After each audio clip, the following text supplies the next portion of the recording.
Hello, everyone, and welcome to this special edition podcast in collaboration with the SITREP podcast. I am your host, Albert Ramos, and today I will be joined by Anthony Glenn as the moderator and host as well, guys. He is the owner and CEO of 7 companies here in Southern California, one of them being the SITREP podcast. And we wanted to make sure that we bring this round table discussion to you guys. We've been talking about it for a while. We finally made it happen here in 2024, so let's get started. I'm going to go around the room and everyone is going to be giving their brief introduction, guys. But before we give the introductions, I want to go over some ground rules, okay? This is a safe space, guys.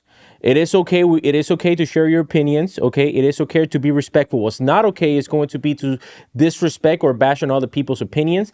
Please keep your answers concise and to the point, so that way it affords everyone the opportunity to be able to share what they need to get off their chest. So I'm going to start right here with my left-hand side. Ma'am, how you doing today? Good morning. Good. Can you tell us what's your name briefly and what you do? My name is Vanessa Noble. I'm a realtor in Anchorage, Alaska, and I specialize in VA loan education and military multifamily. Got you. Okay, awesome. And you were in the Air Force? I was in the Air Force for 11 years in a combat rescue unit. Okay, awesome, perfect. I think this next one doesn't need a lot of introduction. You've probably seen him a little bit, but we got Master Stanek here. After a year of wrestling with him to get him on the podcast, he's finally here. Master, welcome. Thank you. Can you tell us a little bit more about who you are and what you do? Well, my full name's Joseph Stanek. I'm Master Sergeant in the United States Marine Corps. I'm a utilities chief, so super pogue. Hence the name on TikTok and everything else. Stationed here at Camp Pendleton, 1st Combat Engineer Battalion. Love it. Wife, 4 kids. I don't know, what else do you want to know? From Fort Lauderdale, Florida, born and raised. Okay, awesome. We want to know we want to know where you work out at. That's what we want to know. I don't work out at all. Actually. Yeah, right. Genes, At genetic. the Talega gym in the 64 area. The hate keeps him warm. It's fit. All right, well, we appreciate you being here with us today, Master Sergeant. Ian, go ahead. Who you are? Hey, good morning, everybody. Okay, name's Ian Jensen. I'm a realtor here in Southern California. I'm a member at the Veteran Homeowners Club here. I'm a real estate investor. I got put together about 9 doors in the last 3 years, and trying to build it out and grow everybody else around me as much as possible through education and letting everybody know about the benefits they have available to you. Thank you. Good morning, ladies and gentlemen. I am your host, Anthony Glenn from the SITREP podcast. I'm a buy and hold investor out of sunny Southern California by way of Atlanta, Georgia. I started my real estate journey in 1998. So before some of y'all were born, okay? All right. And then I have acquired over, 8 figures in real estate. And then we operate this business and we're partners with Grant Cardone. We own 7 businesses. The Glenn Group, which is acquisition company. TCB, which is a transaction coordinator company. This place right here, which is formerly known as Remax Liberty. Cardone Veterans, which is a partnership with Grant, Elaine, and Cardone. Military Mortgage Group. And the Veteran Homeowners Club. And Win in Real Estate, if I did not say that one. That's the 7 businesses that we have done for and by veterans. Let's go. All right, awesome. Jasmine. Hey, good morning, ladies. Good morning, gentlemen. My name is Jasmine Panado. I'm currently in the United States Marine Corps. I'm a staff sergeant stationed down at MCRD San Diego. I'm currently a drill instructor. I am from the Bay Area. Oh, Left awesome. shoulder. Let's go. Hey. Back. Good morning, everybody. I'm Abhinav Anguis, formerly known by Abe.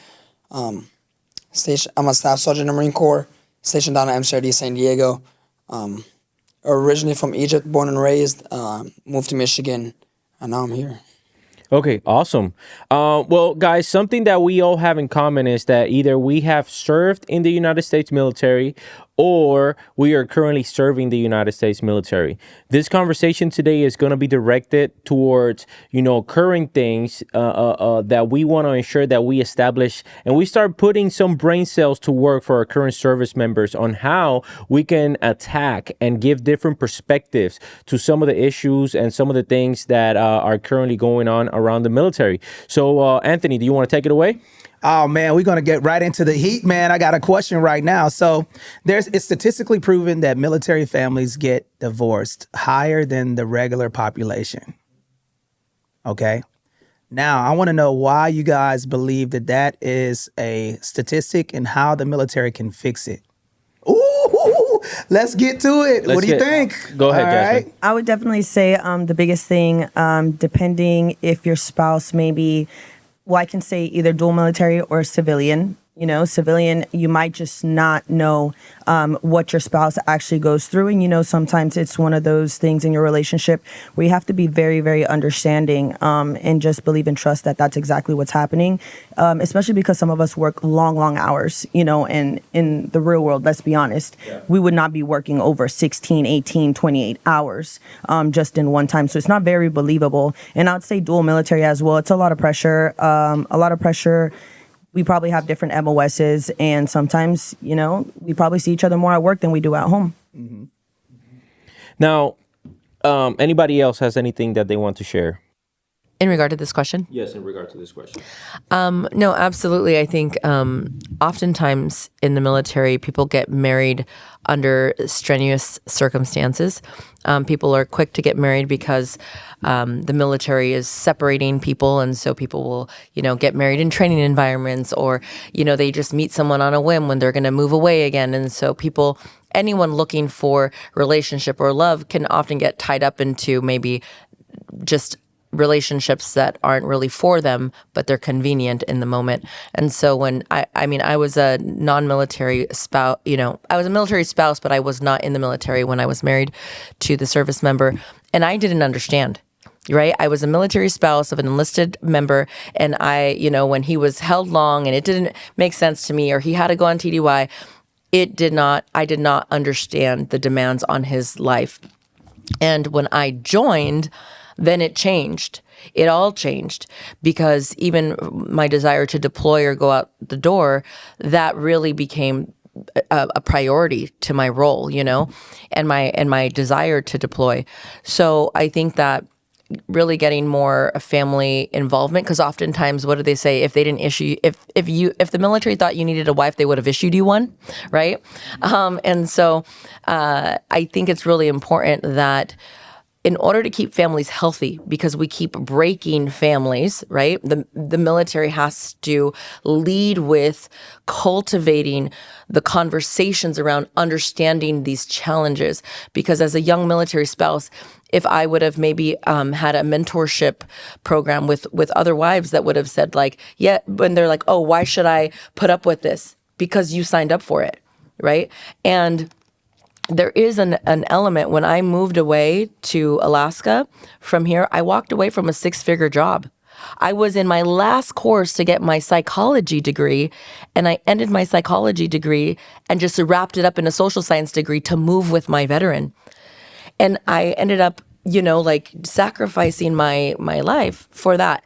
And so it's important, when I've gone to retirement ceremony after retirement ceremony, those wives, they're honored with a plaque for 20 years of service standing next to their service member. And I've done honorary ceremonies. So, and those ones, you're crying because you see the sacrifice that the spouses make, putting their life second without the decorum to what does a service member get? Like the weight of the ribbons on their rack, right? And so the spouse has to be honored and treated and cultivated and mentored to learn to be the backbone of a military that goes without the accolade. And it comes with a humility of service. And that's not cultivated among the military. And also, because I was a female military service member, my male spouse, because he was not a service member when I was married and I was the officer, he was forgotten completely because he is the male spouse. There's all this military spouse female stuff, and so. But I guess a follow-on question that I have for that is, I understand there's a lot of people that blame the military whenever it comes to their relationships, right? Or the end of their relationships. But to which point or to what degree do we start taking responsibility? Because the military didn't tell you out there to go out there and get married. Right? It was your responsibility, and the military didn't make the commitment with your spouse. You made the commitment with your spouse that you were actually going to be there for them. So to which point do we take responsibility of like, hey, listen, this didn't work out because I didn't make it work. To which degree do y'all feel that goes? And this is popcorn style, guys. So don't be afraid to jump in. So after he, says the question and for the room real quick right now. So who here is currently married right now? So that way people can see. So we got Ian, Joe, and then myself. Okay, so we got 3. And then who here is single? 1, 2. Not married. Not married. Not okay. married. Okay, so not married. Who here has been divorced? Look at that. 1, 2, 3, Oh my 4, gosh. 5. So it's 5. No, but this is good. This is good And this because is the reason why we're talking about this is the stuff reason like why we're this. talking about this stuff, right? This is the reason why we're talking about this stuff, because we want to see the real statistics of our military life. Okay, so I go back to my question. What do y'all feel? To which point do we hold the responsibility of, like, I was the one that made the commitment? Well, here, I got a question, though, to those who raise their hand about being separated. With going through the issues with your separation, did your spouse feel like they had to compete with your time, with your job? No. No. Go ahead, Matt Sarn. No. I want to go all the way back to the beginning and Come on, Matt who's Sarn, bring it on, responsible brother. for everything. And I'm going to tell you right now, at no point in my life, in my experiences, in my career, have I ever blamed the United States Marine Corps for my divorce. Period. There is no time, my deployment, my training schedule, the early hours, the late nights, no matter what, the Marine Corps is not responsible, nor is it should be responsible to make sure that I stay married. That is only on the sole individual of the 2 people that are married. Now, what I would like to know about the statistics of military divorce, so forth and so on. What are the demographics? What is the ages? What is the upbringing? What is all of the? There's so many infinite data points that you can pull from to decide whether or not what is the reason. And for anybody out there to decide that it's the military's fault, grow up. Sorry. It's time to grow up, and it's time to understand that any bit of wrongdoing or fault in my divorce, to include my current marriage, is my responsibility and my fault. So. But you know what's interesting, though? For example, I've never felt in not 1 second that the military was responsible for my divorce. It actually has nothing to do with my divorce. Never in my story has that ever been a part of the thing. However, it's very important not to include that the military puts extraneous demands on human being on that normal families, nuclear families, do not encounter, whether separated for multiple deployments. They're human beings, right? And so you can say, okay, are you picking a path of being single for the rest of your life? That's not reality. Every human being needs, so it's unfair to say that it doesn't play a factor, that the hardship on the person's life, on their psyche, all of that is not a role that, we have to have services or for those counseling efforts to work through the family's needs. Because when I deal with non-military families, they can't imagine being separated. But when I go and I date, I'm like, oh, we're far apart. We go 3 months without seeing each other. That's normal operations to my brain, and certain people, normal people, don't operate being separated from their spouse. 100% agree with you, and that's all of those counselings, the mentorship, stuff like that. We can boil that down to one word, and it's called leadership, period. And to bounce off of that, I think it's a series of events that leads eventually to divorce. let's say I'm a lance corporal. I'm tired of getting my stuff looked at every single week. If I just get married, I'm making more money. I don't have to deal with that. I just get married at a very young age. You're 18, 19 years old. Now you're trying to establish a household. You don't even know who like you are. yourself is. Do you or know who the you person are. that you're marrying credit score? And then, exactly, like you're still learning You're not about even thinking about finances. that at that age. Convenience. all that You stuff. can't So even then- make your rack regularly. Yeah. So then at that point, like you're trying to, you're resorting to marriage as an incentive, so you don't have to deal with stuff that leadership may, because not all leadership is bad, but we hear about it. We're not agreeing to it. So having that, a lot of military members will use that as an escape from what they have to deal with, like as a junior. Because usually, like you'll see in the military, like very young ranks, they do some stupid stuff. They get married at a very young age. They have the problems that you warned them about before they got married.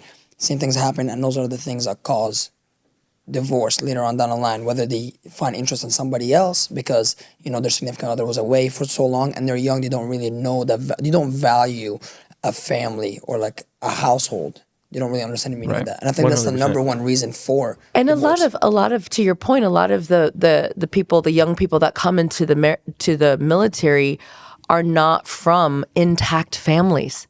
So, they come from, we were just talking about this, low socioeconomic environments where they are recruited, right? And then like if we look at the demographic and the data points, if we're going to talk about where did these data points come from, right?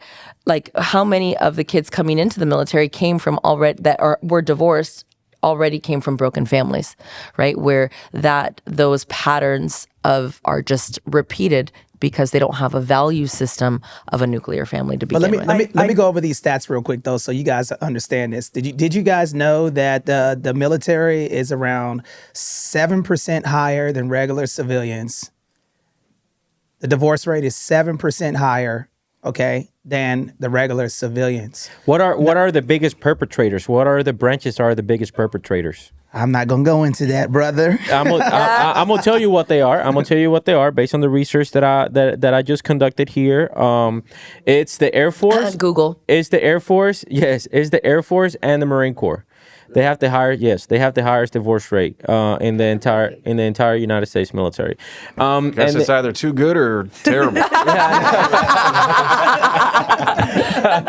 Yeah. So the two extremes. Yeah, they're very two extremes. I will tell you this though. Regardless, what I saw in my time in the military was that you hit it right there, right? Young people look at marriage as an incentive because they see it that they're gonna be getting that BAH and that they're gonna be getting paid more, So but the problem is that they don't see the repercussions of when things start to go wrong. Or the mistakes of picking the wrong partner. Person. Because now, let's say, for example, if you try to buy a home, and then now here in California, at least, California is a communal state property. What that means that if that person, that by the way, if you got married when you were 19, 20 years old, you buy a home because you're more financially stable than the average 17, 19, 20-year-old individual that's out there, you end up buying a home with the VA home loan. Next thing you know, you end up getting a divorce at the age of 22. Guess what? Now you have to share everything 50% with that spouse that might not even necessarily contribute it. I was actually doing a podcast yesterday with Master Gunnery Sergeant Jones, and she said number one piece of advice that she gives Marines when they come up to her is like, pick your partner. Pick your partner. And that is correct. You got to make sure that whenever you do end up getting married, that you, like Master said, what's the person's credit score? What are the person's financial habits? Is this person an impulse spender? Because marriages in general, the number one reason why they fail, in my opinion, communication. That's the very first one. The second reason, financials. Like a lot of people don't understand these things, and they put those things to the side instead of making those things our priority. I want to say one thing to be complimentary to that. Okay, I believe that the number one reason why people get a divorce, to me, based off of my experience, is unmet expectations of the other person.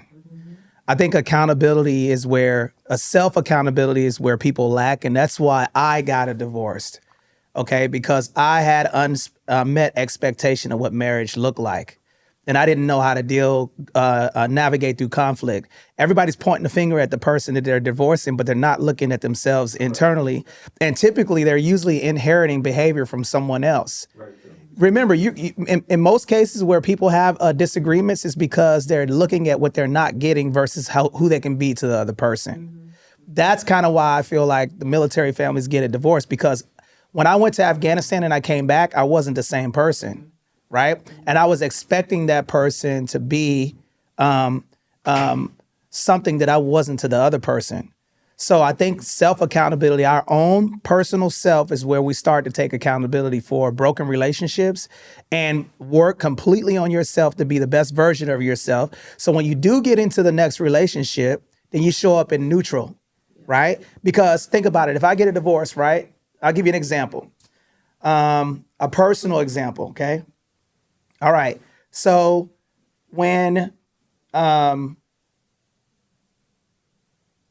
spouse inherited my broken relationship with my family, you understand what I'm saying? Mm-hmm. So when she got with me, the way my family was communicating was yelling, arguing, and doing all of the other stuff, because I'm a direct representative or reflection of how I was raised. Right. I didn't deal with that stuff before I got into a relationship. So that person had to inherit that. You get what I'm saying? Those issues. So if I come from that and I meet a person that has stuff that they're not, you cannot park another car in a 2-car garage if 2 cars are in there. I had to work completely on myself so I can show it up complimentary to the other person, and I didn't do the work. And that's led to my divorce. What you just said is so key, that you didn't work on yourself, because I know in the last maybe 10 years, personal development has grown into a $40 million, industry. But that is not talked about enough, because even when I would explain concepts of investing to military members, I would first have to break the ceiling of their limited thinking to get them to think bigger, right? But that also happens in the internal work. And oftentimes, because this falls into what we call mental health, right? Which is a stigma to military, right? Everybody's afraid. That's what they blame we look at that. So, it's like, if we were to say, what's the solution, to really focus on the internal development of the person, or even talk about the maturing, the leadership, because we can talk, what is a leader? You said self-leadership is one of the primary things, but leadership, people have very different definitions of what leadership actually is, right? And so if self-leadership first starts with internal convictions that you have to work on yourself, internal convictions that drive disciplines, right? Then you really have to focus on how much are we talking to these young airmen that are service members that are making, not, we'll say dumb choices, but they're just uneducated choices, because we're not leading them into the self-development portion of and just like in business, when I'm building careers with realtors and they're entrepreneurs, their personal life directly will affect their performance. Yes. And 100%. So if your personal life is not healthy, in the same way, military service members, their personal life will affect their performance, and it pushes people into suicide because they can't talk about it. Oh, well, let me, you touched a very good topic, but essentially what we're talking about here is key challenges that our service members are facing, right? That our first service members face. And I think one of the early challenges is that, right? Like, they tend to find someone, or usually the first person is not the right individual. But essentially, in what is this, and we're going to go with Ian first, and then we'll go around this way, okay? What do y'all feel are some more key challenges that our service members are facing, and what is your recommendation to overcome them? Like let's say, for example, y'all are in the shops right now, or you've been in the shops. What is one of the recurring things that you see, a recurring mistake or challenge that the Marines are facing or the service members are facing, and how do you recommend for them to overcome them? Ian. It's been a minute since I've been around active duty, on my day to day. But one thing I do remember is that there was not the personal accountability or the maturity to recognize bad habits that we're building up. And that could be something as simple as like, some like I remember this one Marine had a real self-deprecating humor. And that kind of bled into Like dark humor? No. Like he would making fun say of he was like, himself. he'd make okay. fun of himself. He's like, you could be like overweight like me and eat French fries every day or something like that. And then Gotcha. all of a sudden, people talk more about that, and then that attitude starts to I'm sorry. starts to prevail a little bit more. But it's one of those things where they don't take themselves seriously enough until they're much older. Okay. And then all of a sudden, then you got 5-6 years down the line of bad habits, bad circumstances, bad choices, and then they have to, retrograde back to where they were at like 21, and then start rebuilding. So I feel like there could be there needs to be stronger leadership at the beginning of it to not allow basically, I don't want to say it, just like the Lance Corporal's gone wild stuff. You know what I mean? You want to try to like, if I could say anything, like instill maturity. I wouldn't say instill maturity earlier. I would say stop allowing immaturity earlier. Yeah. Because there obviously are incredibly responsible and young men and women who They have a lot of responsibility and a lot of money that's attached to what they're responsible, right? Absolutely. So other And people's lives are attached to it. There's a big financial burden that they're responsible at a very young age, and if they're not mature enough to understand that, then yeah, like that is definitely an issue. And what I'm saying more in line with it too, though, is not only the maturity level, the leadership, and the maturity of the subordinates as well. There needs to be an equalizing force that brings that whole, that tide needs to rise earlier. Gotcha. That's what I'm saying, because usually people kind of don't get their stuff figured out till like 25 or something like that. Yeah, And that's a perfect age. Yeah. Joe. Purpose. The purpose. I joined the Marine Corps October 3rd in the delayed entry program of 2003. A few days later, we're rolling through Baghdad. Not me, but me watching that. Yeah. What was fresh in my mind 2 years prior to that? 9/11. September 11th, Yeah. 2001. I come from a history of Marines in my family.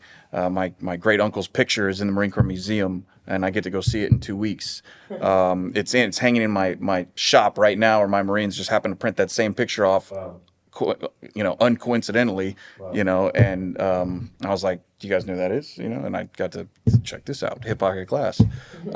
So I knew what I was doing from 10 years old. I knew. And I played baseball. I probably could have gone to college and all that stuff. Had no interest in it whatsoever. I knew I was going to be a United States Marine from the age of 10. Fast forward to today. We had 20 years of war. The Marines that were joining between 2001, September 11th, all the way until then had a purpose. They're different now. It's different. Now it's my job as leadership to provide that purpose to them. Because there's no, hey, you're training right now to go over there that's going on right now. You're training for what could be, right? And to provide that and to be able to explain that to somebody who's 19 to 22 years old, who has never been a part of that and doesn't understand that. And I'm not a war hero or nothing, right? I'm polar. I went to Iraq and gained 45 pounds of muscle because I went to the gym twice a day. That's what I did, and stuff. So, but I was able to be in that environment and see that, and I understood what training to go somewhere with a purpose was.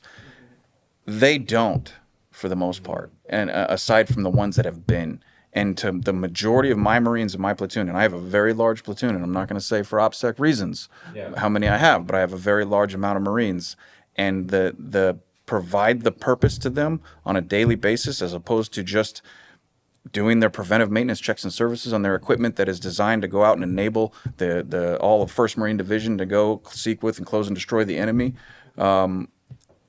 To provide that purpose for them is the hardest thing that they are trying to figure out for them, or for me as a leader, and for them to figure out and to understand, because it goes into maturity, right? I can't force maturity. You cannot do it. It comes with age and experience.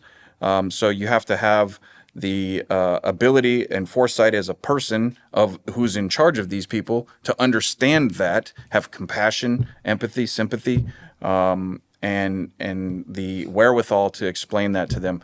And your resolve must always be forever greater than theirs in not having the purpose. That's so I appreciate that answer. Luckily, we have in the room two individuals that are essentially are training the future of this institution to give that purpose. Let me ask you guys this. Let me ask you too. How do y'all feel that y'all can give that purpose that he's talking about to your recruits?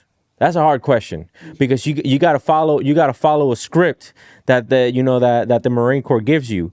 So how essentially do you feel that you can instill that purpose into your recruits so that way you give him a better product in the fleet? They're like, I'm going to IT the hell out of them, and they're going to do 1 million push-ups. The purpose is to do whatever the hell it is I tell you to. No, I'm joking. Go ahead. So I'm gonna be honest with you. As a green belt, I didn't care. I was like, your job is just to do exactly what I tell you to do. But it didn't hit me until last cycle, my first senior cycle. We were holding the company honorman board. And these are the guys that are getting promoted to Lance Corporals, graduating. And one of the questions on the board was, when were the Twin Towers attacked? And 3 out of 6 got it wrong. Oh, wow. And because most of these kids that I have now, and people laugh when I say kids, but you look at their paperwork, they're born in. My oldest 23, kid, 2003, 2004. my oldest one is born in 2004. I have 17-year-olds that were literally born in 2007. So that moment, I got towards the end of the Cammy's older cycle, than that. that's when it really sparked in my head. And now when you ask them, like when I first got to the depot, you ask them like the question like, hey, like why did you join? Or like who joined to serve the country? Or whatever. And there were a lot more hands being raised then than now. Now when you ask them about college benefits, they want to be cool, they play video games, movies, whatever it is. Tangible benefits. Yeah, tangible benefits, So yes. for me as a senior now, I have to make it personal. I was like, look, the military there has to be a Marine Corps because when we don't know what's going to happen, I was like, and it's either you or your younger brother that's going to go. So who would you rather go fight for your family? And then I'll show them videos. Like I'll pop it up on a little TV they have. I'll show them videos of different countries and what they're going through. I was like, they're going through that because they don't have a Marine Corps. You don't have a military force that we do. Your family is home, especially with the holiday season, because I was like, all of them, like, they get very upset. I was like, it's Thanksgiving. It's Christmas. Your family's back home eating dinner thinking about you. And one of you, someone in your family, had to go out there and make sure that your family can celebrate Thanksgiving and can have that family gathering during Christmas. So if it's not you, tell me someone in your family is going to do it on your behalf. And that's when you just shut up. And you just push through. And boy, you'll be cracking sticks after that. What about you, Jasmine? How do you even pop sticks with ACOGs? Yeah, no, I don't even understand. No. Do you take them off? So they don't get ACOGs until we get up here to Pendleton. Final So you're drill. to the range. Yeah. So you got iron sights. That's right. And then they go back. Yeah, That's right. Okay. Yes. We have, Right. That It all happened. makes sense now. Oh, yeah, that makes sense. Because I was wondering, I was like, I couldn't do a left shoulder arm with the ACOG. Knock that thing right off, you know what I mean? they actually so they canceled our final drill because literally the first platoon went out for final drill that Saturday, and then they canceled it because it was raining so bad. So now we have to drill up here like how they used to back in the day. We have to drill up here. So now they do have the ACOGs on, and if they don't get the left shoulder arms right, their knuckles are hitting the ACOGs. So I was like, hey, we gotta hit it, like figure it out, make sure it's tight. Like. Bloody knuckles, you know what I mean? I think I want to add in something. I think the military is supposed to. We have to go back to focusing on who you're. When you get in the military, you can't forget the same enthusiasm that you had when you signed on the dotted line. You have to be able to have the endurance to be able to instill that same purpose into that. And I think that that's where the leadership has the challenge at, because they're going to reflect who they see. So if they see a fat officer or a lazy staff NCO and there's no lack of accountability, let's just we'll keep it all the way real. Yep. I'm keeping it real. Yes. Okay. And then there's a double standard. When have you been in the military where you saw a fat staff NCO or a fat officer? She got something to say. And then, Listen, I'm just going listen to what I'm point the saying. camera at her. I'm keeping No. it 100% real, guys. Let me tell y'all, there's fat service members that are promoted at the highest level, and then they forget that person is going to echo who they are because there's no accountability with the junior Marine that's in the S3 shop or the training shop. Okay, sees when the staff NCO and the officer is coming in, and I'll tell you who the biggest culprits are. Majors, okay? I'm being real, okay? Y'all not gonna like it, but I'm keeping it 100, okay? Majors, okay, and master gunnery sergeants. I would say gunnies and above. And warrant I would say gunnies officers. and above. But you know, the reality is what you're saying, because it's not to like fat shame anybody. It's undisciplined. Right. It's undisciplined. Like if you have to discipline yourself to condition yourself, because if you're going to be at the spearhead, you have to be disciplined. And you Wait, have but to be time out. Is it even if wrong you're- to even if fat you're shame broken. somebody in the military? Not in the Marine Corps. Is it bad to fat shame somebody in the military? I'm gonna tell you this. Me personally, I don't think so. I think you have to be tactful, but at the beginning. But if you see somebody, because you know, I was in charge of the S3. Yes. And the problem with me was that I would tell like, oh yeah, you know, that button's looking, you know, I would try to make fun of it. But it gets to a point that you have to be like, hey, Marine, you're freaking buttons are fat. just bursting. Your Step on love the scale. handles are too out of control. But- But you know, but- can but- I say something about purpose? Because I really did have something of conviction, but we can continue. Let me with that. finish this. We real can quick. Let finish, me finish my fat thought. shaming. Let me lay my plane real quick, and I want to say this because I'm going to tell you guys the direction that I'm going with this. Right. So accountability goes. It should go from the bottom level all the way up to the top. So it should not be any difference between a overweight sergeant major and an overweight officer. And you should be able to look that person in the eye, and it should be accountability no matter how good their job is, because everybody in the military is replaceable. Okay. Every single person is replaceable. And I feel that there's a standard. If you can't meet the standard, I don't think you should fat shame anybody. I think you should hold everybody accountable. Okay? I'm not going to fat shame somebody, but I will do administrative action to get that person out, to put somebody in to represent the best version of that service member as possible. And I think that that's where we go wrong at with the military, is not holding. Think about it. S3, you say you were in S3. Let me ask you, could I ask you a question, brother? Yeah. Okay.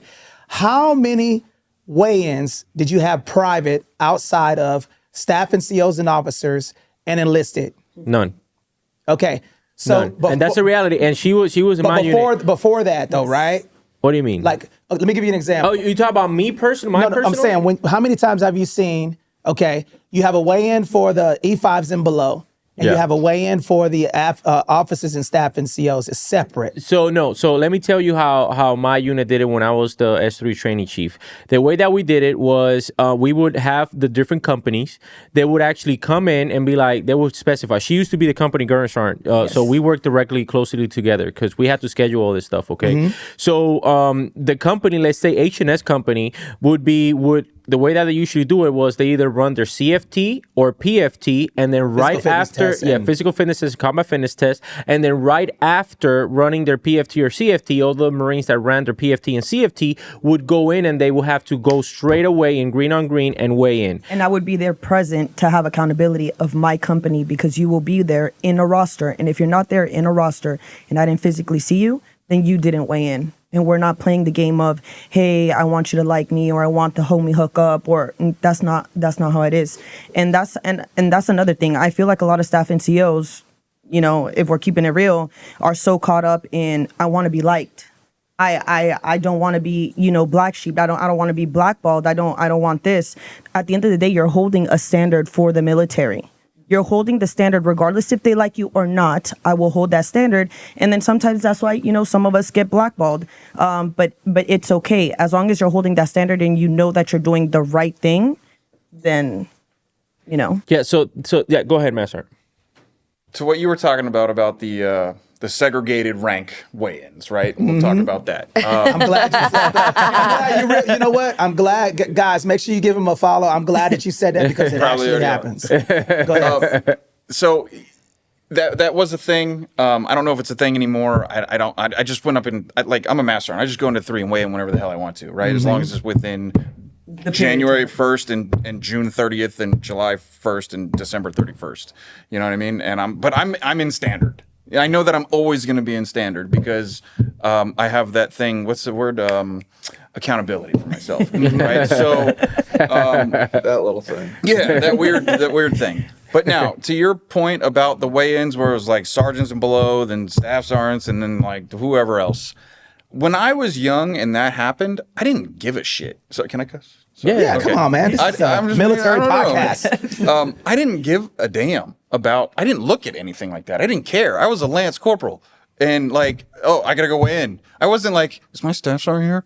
No, motherfucker. No, he's not here. You know what I mean? It was just go step on the scale and get the hell out of here. And my only concern was, when do I get taped? When can I get big enough to get taped? When can I be over my max so I can get taped? That was my concern. But I remember drinking a gallon of water before I stepped on the scale so I can be over 180 pounds. Oh, I got to get taped? I've made it. You know what I mean? I've made it in the sense of like I go to the gym a lot, right? But check this out though. Look, this was my company clerk. Okay, did we have officers hiding out? You remember that? Oh, this recruit doesn't remember. You remember? PTSD. Officers enlisted. Bro, I had to have my sniper rifle out, and I'm like, "Hey, you're getting to page 11." And I had to go to the colonel. Listen to me, guys. Listen, check this out.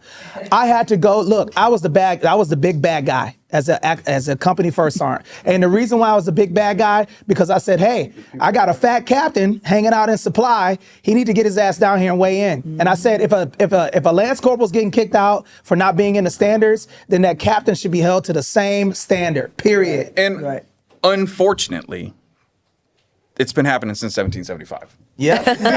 So We were founded in a freaking bar. Come on now. There's always going to be somebody trying to not do thing. A PFT, a CFT, their annual training, their weigh-in, the gas chamber, the swim quals, shoot on. Right, because it's how the human brain works. Path of least resistance. Electricity follows the path of least resistance, and what does your brain run on? Electricity, neurons firing, and that goes to the path of least resistance. So your body, your dynamic makeup, your DNA teaches you to go the path of least resistance because it's in your subconscious to stay alive, right? Your survivability, and how do I survive? Path of least resistance, right? Yeah. So that's going to happen, and to understand that's one thing. But that's why we had people like you, who were there to find Sweepers. Right? You know what I mean? You're the keepers of the oath, the traditions, and the legacy of what we have. And as they hated Marines. my guts. Sure and good, and I'm And you have to like to not be liked. Yeah. You have to literally take pride in not being liked. 100%, and that's fine. And it's not likership; it's leadership. So, but for anybody to ever, but forever there to be anybody to be upset, about one thing or another. I used to do that all the time when I was a corporal. Sergeant Victorino, retired as a staff sergeant medically, love him to death. He was my gym buddy. We were in Iraq together. We were walking back from the gym, and I was bitching and complaining about leadership, just as all Marines do, right? Everybody does. Everybody in every organization complains about leadership, right? You could be the guy who works under Jeff Bezos. Man, this guy sucks. You know, like his idea is stupid. Everybody does it, but then when they're in that position, they think everything's great, right? So I was sitting there doing the same thing, complaining. We were walking back. He's like, "Doug, like, why are you complaining about what the staff sergeant's doing, what the gunny's doing?" And I was like, "I don't know. It bothers me." He's like, "Top, bottom, cross." I said, What do you mean? Top, bottom, cross.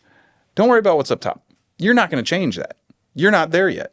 Get to the top. Worry about what's beneath you and at your level and what you can influence, your sphere of influence. From that moment on, like September 3rd, 2007, I was like, yeah, you're right. Yeah. It's not my job as the Lance Corporal to worry about the plan that the staff sergeant's making. You know, it's not my job as the corporal to worry about what that captain's doing and hiding out. There's somebody there to do that. And if they're not doing that, that's on them. Now, I do have I get what you're saying. Now, and again, I do have to play devil's advocate for all the people that are watching this podcast and might have a different type of mentality, right? You said at the very beginning that from 10 years old, you knew that you wanted to be a United States Marine because of your background. The thing is, you were probably an easy recruit, right? Because you knew that you wanted to, yeah, exactly. You were like, I'm here. Office traffic. Yeah, office traffic. It's in your DNA. You're like a superhuman. Now, there's a vast majority, like Abe was saying here a few minutes ago, that it's not like that. Right. 100%. That it's not like that. And the thing that they're saying is like, my question to the table is, how do we Because there's going to be a kid that's going to think about that, and it's going to take the motivation out of him. It's like, this is not what I joined. This is not what my recruiter told me. This is not what my drill instructor instructed me, or even, followed me. So how do we maintain the motivation of those Marines in order for us to retain the most qualified individuals? Can I speak to Yes, something go when we ahead. were talking about purpose? Because and this is tagging off of what you said. One of the things, and I've seen this over and over, that there's a parallel between professional level athletes and military members, where they have this identity in their role.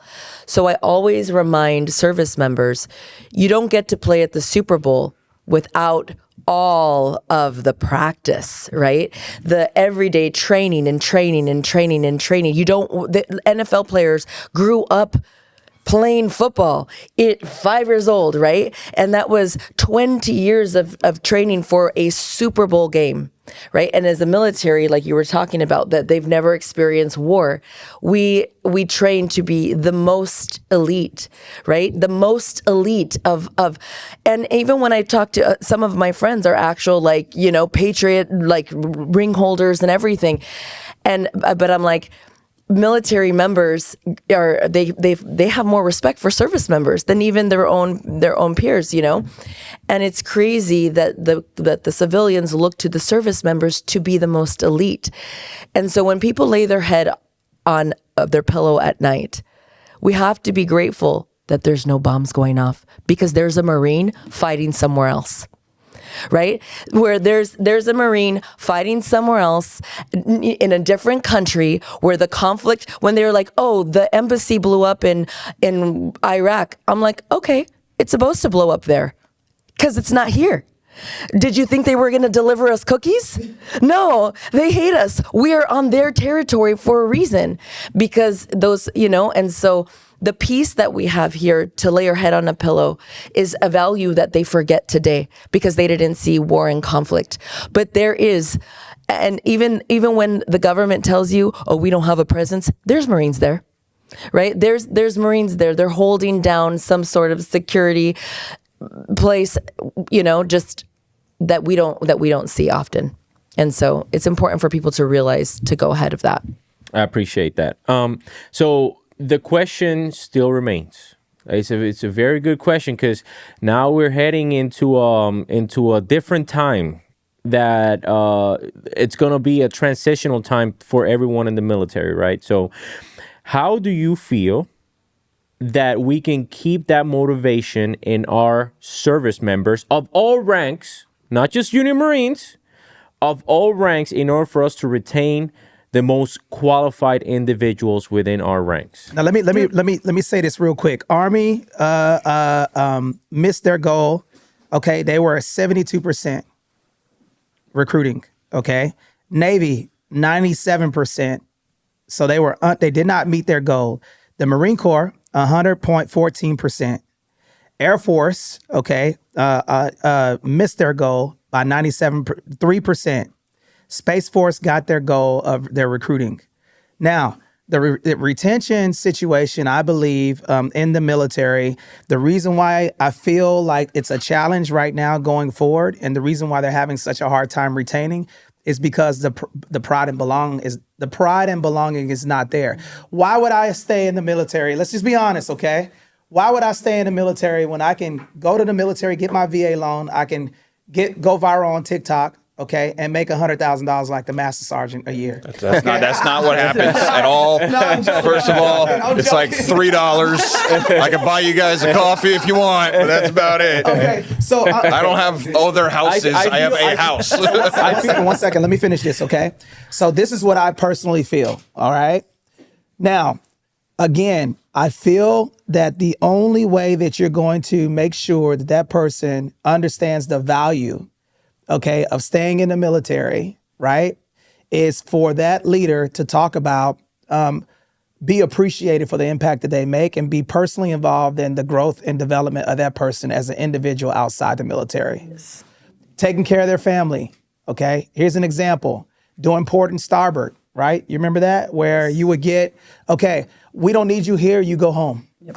Okay, you have a child. Okay, I'm not going to do mandatory fund. Okay, if you were a single parent, let me ask this question: single parent, how is a single parent going to bring their kids into a PT in the morning at 5:30 in the morning? Right? What putting that pressure, like actually sitting down and getting to know that person, and the leader speaks last. Okay, if you're in leadership, you ask that person straight up, "Hey, how can I be a better leader to you?" Servant leadership, and I think that's the part. You have top-down leadership. Okay, but I think fluid communication from what the Marines are facing as a challenge, and then helping them understand the solutions into, hey, how can I make you a better person? Not just a better service member. Are you struggling with your finances? Okay, are you doing personal development and making that at the forefront? Okay, because when I was in the Marine Corps, nobody taught me about how to buy a home. But I think what you're referring to is you talk about at the micro level of leadership, right? And we talk about the squad level leadership, that the leaders should care more about the Marines' personal development, or the military service members, for my Air Force people here in the room, the service members' personal development in order for them to be better service members. Now, I'm going to throw you a better question. Sure. Why would that leader care when he feels that he is not being taken care of? Because I'm gonna tell you this: I've never felt most loved as when I was signing those first re-enlistment papers for my first contract. The recruiter picked you up, I felt that I had everything in the world. Wait, you telling me that I get to pick this, where I go, what I do, my MOS, all of this stuff? Lies. And then next thing you know, by my third enlistment, it's like, listen here, dog. This is what you're gonna do. Okay?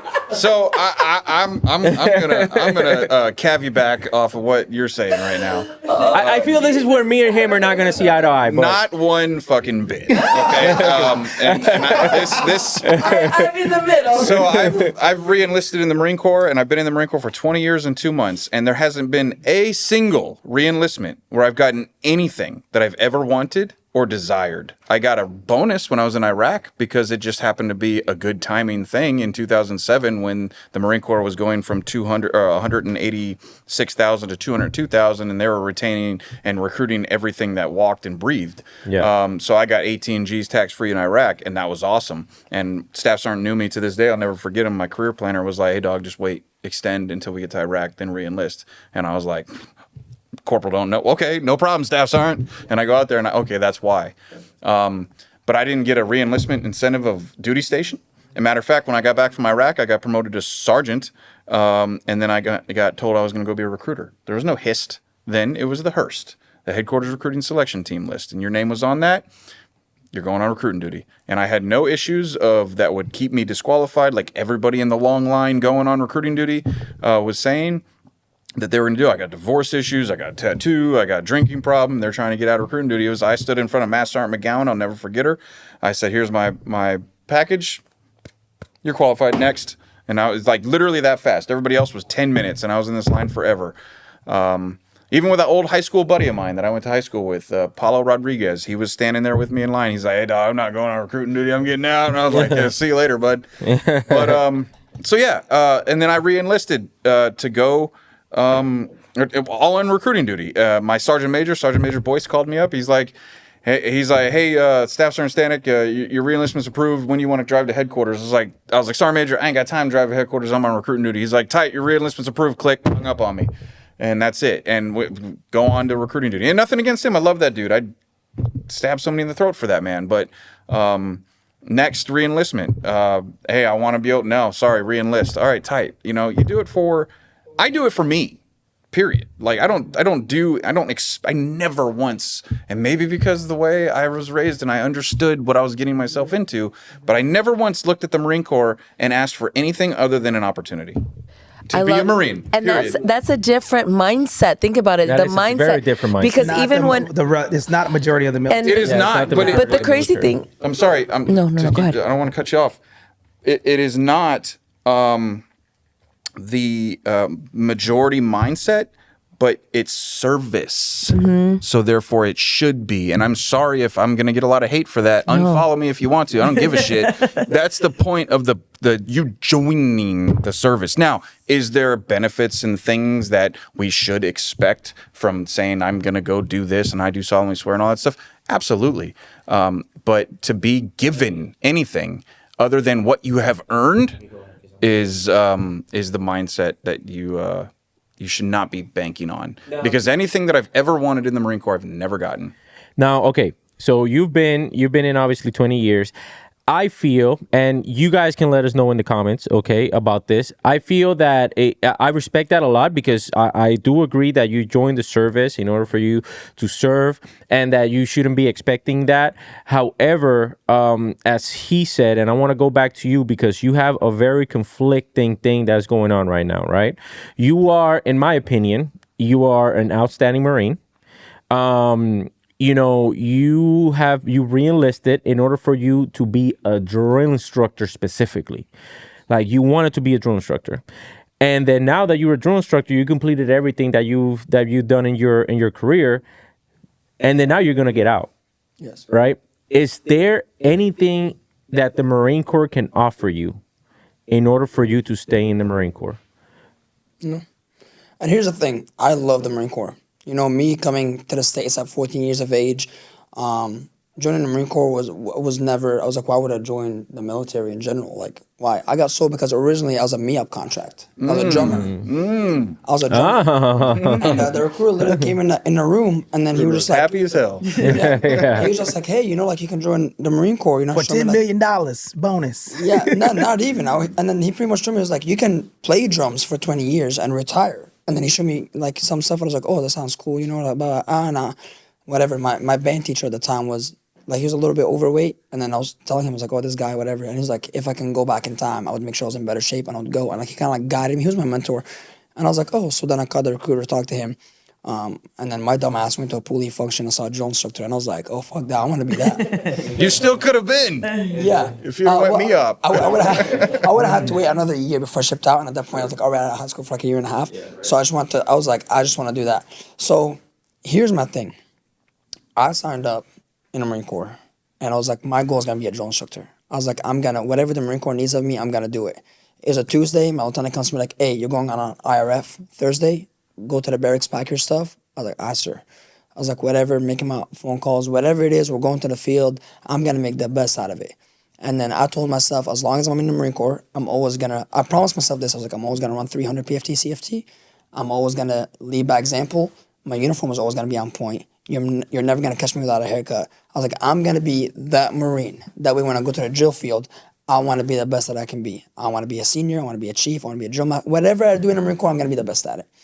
So I'm sacrificing everything. At that point, nothing matters to me but the Marine Corps because the Marine Corps is giving me a lot of opportunities and I'm taking advantage of those things.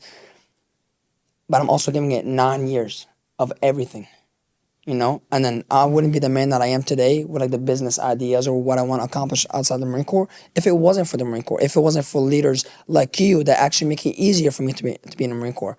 But what I'm seeing now, especially being right there in a pipeline, seeing everyone that's coming through and everything that happens in the background, it's very rare to see individuals like you. It's very rare to see men coming into the institution. I promise you, out of like whatever many that I have right now, I might have like 4 kids that actually join because that's what they really want to do. Like they don't care, they just want to do it because they want to be Marines.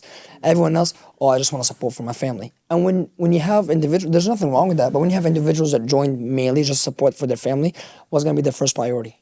What's in it for me? Their family. So if they got to go on deployment, what are they going to do? They're going to try to get out of it. If they got to go on an SD, what are they going to do? And those are the individuals that make our lives harder. So for me, that passion for the Marine Corps, I'm not going to have it anymore after the depot. Because that standard on the depot is not the same as in the fleet. You're not doing the same things, and my goals have already been fulfilled. Is this with recruits or? Like in general, like the standard, the standard, you know, like obviously the standard on the depot is like going to be higher than out in the fleet. But however, I also myself, if I'm not the like the staff NCO that's leading by example and like making sure my Marines are like, you know, the best that they could be because I have that passion in me, then it's time for me to get out of the Marine Corps. because I would hate What to does be that them. mean for a non-Marine? I don't understand what it means to like. So for non-Marines, I have no. What's the fleet? What's the depot? What are you? See, What are, okay, let me explain that to you. So there's something called a B billet, okay? And a B billet is basically like when you sign up for the military, you do your regular job and then you do a special assignment, right?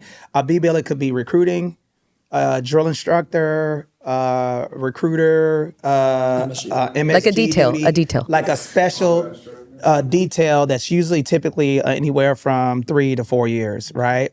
So for him, since this is a special duties assignment, which is he's coming outside of his job description and he's going to be a drill instructor, and during that time he's going to make Marines.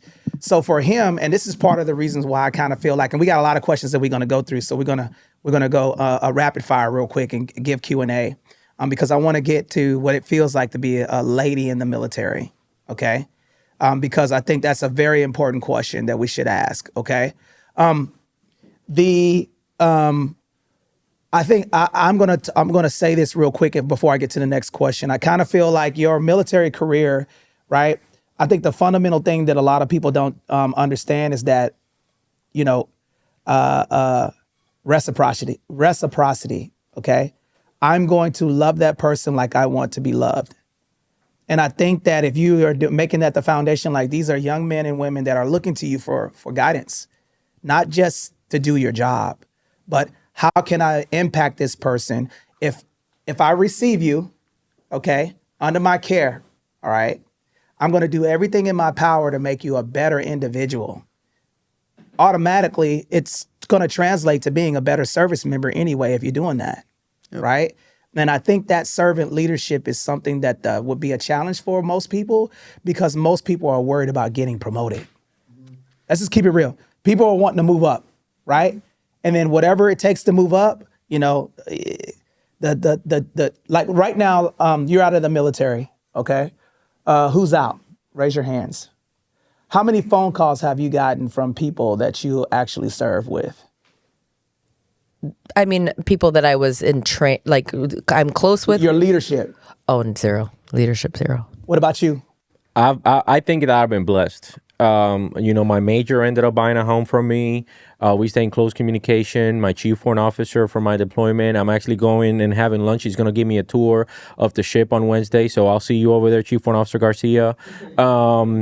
And so I've been blessed that my leadership has been keeping in close contact with me. You know, they reach out to me, and I think it's because they see me, what I'm doing in social media, and we're like, man, it's so great, you know, that you're doing this type of stuff. What about you, Ian? When was the last time you got a phone call from your leadership? This morning, I think you called me. I'm like this. No, so in case your y'all story. don't know our story, like Tony was my gunny when I was Lance Corporal, 10-day letter. And a long story short, I was able to, you know, bring the ship around and then continue on course to get out honorably. And but it was, from what I learned, very uncommon, my route to getting back on track. But also, what I learned kind of behind the scenes too is that, you know, a common phrase in the Marine Corps at least is we eat our own. Mm-hmm. Right? There was a lot of people that were just like, oh, here's our chance to ice this dude, and that's what was happening to me. And but outside of Tony, who I later learned on is like exceptional in this way, period, of his like willingness to help and compete for other people's well-being, but outside of that, I've checked on a few just to kind of you know, reach out to my own people, but sorry if I'm forgetting anybody here, you know, but like I really can't think of too many people that have reached out to me specifically. And the reason why I wanted to say that is because I'm gonna tell you a story, and then we're gonna go to the next question. Okay, so and then your question following. Okay, so when what I saw is what I was really, and I get kind of a little bit upset because when you see somebody that's a good person, give them a chance. Just give them a chance. Really evaluate the person instead of just signing off so the person can get out, right? And can I share a little bit if you don't mind? Yeah. Okay, so Ian was a 300 PFT, okay, had went through MOS school, had a high level, complicated job that required a really high level of training, and the Marine Corps had already pushed him through. And everybody had given up on him. And what I said is, look, man, I don't care what everybody's doing. I seen this kid running.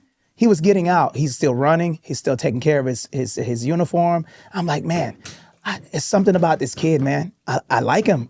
Let me see what I can do. I went to the Master Gunnery Sergeant. I went to the Master Sergeant. And you know what they said?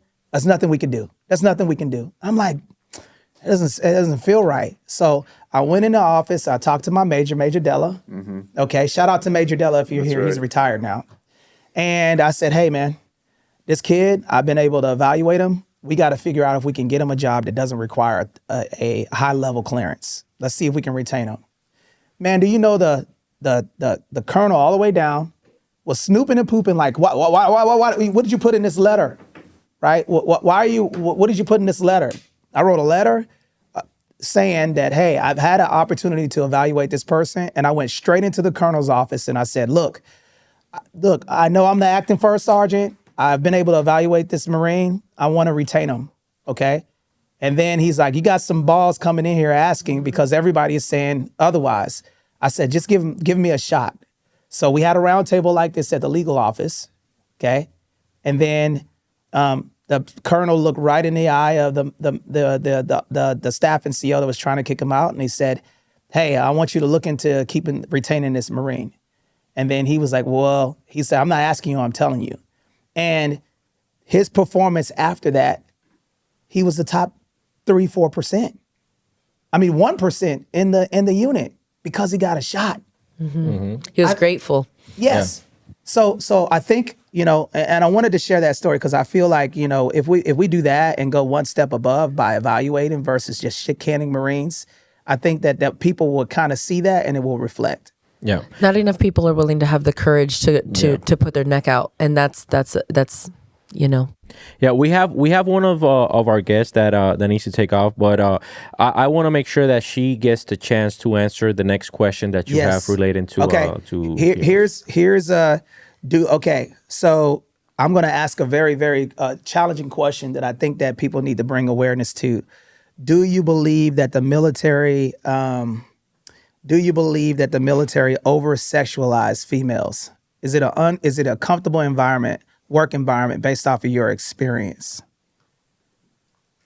Ooh, that's a tough one. That's the reason why I'm bringing it to the stage, because I feel like that question needs to be answered, right? Okay. So starting off with, being a woman of color and woman of God in the military, it is difficult. I can't say it's been easy for me. I can't say it's been cupcakes and rainbows. No. There's a lot of things that happen behind the scenes, from top down all the way up to the top, where it's difficult as a female to maintain a standard. Because there is a standard, right? At least for the Marine Corps. But for females, you always have to compete. It's never, hey, sit down and you'll be fine. You're going to get it. No. You're up 24/7, and you have to make yourself better in every aspect that you could think of. Physically, work-wise, everywhere you are, you need to maintain this persona of, I am strong, I am independent, I know what I'm talking about, and I'm willing to sit down in a table full of men, because that's what has happened to me before. Only female to represent my unit with all males. And then, yes, do you feel kind of like, oh man, intimidated? But guess what? As you grow up through the ranks, you have to say, I am that female. I am that female Marine. Yeah. I am that woman of God. I am that person that's going to come to the table, bring my ideas, whether you like it or not, right? Tactfully, and let you guys know, like, I'm going to speak for my Marines. Why? Because I see the younger females, they're afraid to speak. So guess who's there to be that shield and that protection? I am. I open my mouth for the Marines that can't speak because they're like, we're not going to be heard, or we're not going to this. And I hate saying, us females in the Marine Corps, because at the end of the day, we're all Marines, and I preach this on my TikTok. We're all Marines at the end of the day. But yes, is it difficult for female Marines to be in the Marine Corps or any military branch? It is. It's very difficult, very competitive, and you have to stay on your toes and you have to be ready for what's to come, because at the end of the day, everything's a competition. And one more question before you leave. What advice would you give your first year self in the Marine Corps? If you could go back in time and you could say, hey, and you were able to have a belly-to-belly conversation with yourself, what advice would you give yourself as a young female Marine? Luckily, I was able to have some great, amazing drill instructors that gave me a great foundation. Great foundation, great purpose, great mindset. They were transparent. They were honest. They didn't sugarcoat anything. Mm-hmm. They did say in the Marine Corps, you will encounter X, Y, and Z. When the time comes, you will encounter that your first year. Just remember what we have told you and use it. So I would say definitely work hard on yourself, because a lot of female Marines are very emotional. We're very emotional and we make emotional based decisions. Stand on what's right and stand on the standards in black and white. There's no, I feel, no. It's black and white. Do what you're told by leadership. You know, and you have the intuition of, hey, they want something different, or is it really like, is it what it's supposed to be? Right. Like, and it happens. And I say this to all my recruits. That's why when you were talking about purpose, the first thing I tell my recruits, and as crazy as it sounds, do not be that woman that goes out there and it's just like, I'm here to just do something different than what you're meant to do in the Marine Corps. And you take the Marine Corps as a joke. Take it as your job. And I would tell myself, I guess not even work harder, because I did work hard, but don't let others have influence over what you can and cannot do in the Marine Corps. Mm-hmm. There's no barrier. There's no cap. Do it because you know you can do it, and don't let others that are higher and let the rank intimidate you and say, no, sit down. You can't do that, or you can't do that. No. But why is it? Sometimes we hate the why. Why can't we? Why? No, sometimes because you probably have a great purpose and we just stop ourselves and limit and cap ourselves because, hey, they said it was wrong, so I'm just going to sit down. No. Have the intestinal fortitude to actually be like, hey, I'm going to move forward to this. Can we do X, Y, and Z? Now, I have a question for you. Follow-on question, last question. We have 2 minutes. And this question goes for both of you. Somewhere out there right now in some shop, where they would be in Camp Pendleton, in Camp Lejeune, Alaska, wherever it is, there is a young female military service member that's getting hit on by one of their leaders. Okay? What advice would you give to that junior female service member that doesn't know how to put a stop to it? This is crazy, right? Because I wasn't trying to put it in that way, right? But I always tell my recruits, either I don't want to cuss. The bitch or the slut. You're either the bitch or the hoe. Mm-hmm. Are you serious? That's what. Yeah. That's what. Yeah. You get to pick. I've never heard anything like that. You get to pick. No. Wait. The reason why I have never, out of 20 years in the Marine Corps, this is the first time that I've ever heard you guys in alignment. And I knew she was going to say that. You get to be. So yes. I had to choose. In 11 years of service, I'm going to tell you something. And in an alert environment, so I'm with PJs, operators, pilots. Never once has anyone hit on me. Not once. Because when I joined, there was someone that ended up in a mental hospital because of inappropriate relationships. She was suicidal. When I watched her get chewed up and spit out through leadership situations, I was like, I have worked too hard. My kids have sacrificed too much. I had to prove myself all the way through intel school for me to even give an ounce. So never once has any of my team members hit on me or try to flirt with me in any appropriate way. But because I keep a very professional barrier and standard. And so you have to be willing to walk alone. Yes. You, especially as an officer, where I can't fraternize with other enlisted. So there's it's 10 enlisted members and I'm the one officer, and there's other girls, but I can't be friends with them. I'm eating at lunch alone. I'm in my room alone. It's me and God. And that's why I say it's a lonely world. It is a very lonely world, bro. Especially once you become a staff NCO. Damn. Once you actually, because as a PFC Lance Corporal, you can hang out with all the girls. Once you're a staff sergeant, I can't be You hanging can't out be with friends. lance corporals and PFCs, you know? And it's rare to have another female staff NCO that's like on the Nice. same page as you. And that's why a lot of people ask me, he knows me, even as a company girl sergeant, why do you have that resting bitch face? Why don't you ever smile? Why don't you laugh with the guys? Why don't you, you know, because Look at the master sergeant. He's thinking like, yeah, because at an early Now I'm thinking I'm the same way. because at Yeah. an early age, literally at an early time coming in the Marine Corps, even my drill instructors told me, and because yes, at an early time, a lot of male corporals when I was a PFC were trying to come to supply and talk to me. And my staff sergeant was like, they're not here for work. I was like, oh, me, naive, Thinking you're gonna be nice. oh, hey, here, this is what you want, corporal, staff sergeant, here, good. I staff sergeant, have a good, no. He's like, they're not here for that. So please, like, you know, just know what's going on. That's when I became more aware. Not that I have that intent with everybody. And it's like, oh, they're trying to get at me. No, but that's the reason why I carry myself the way I do. So either you carry yourself to par and very professional, and there's no joking around, no, hey, nothing's funny to me. So either you're here for business or not.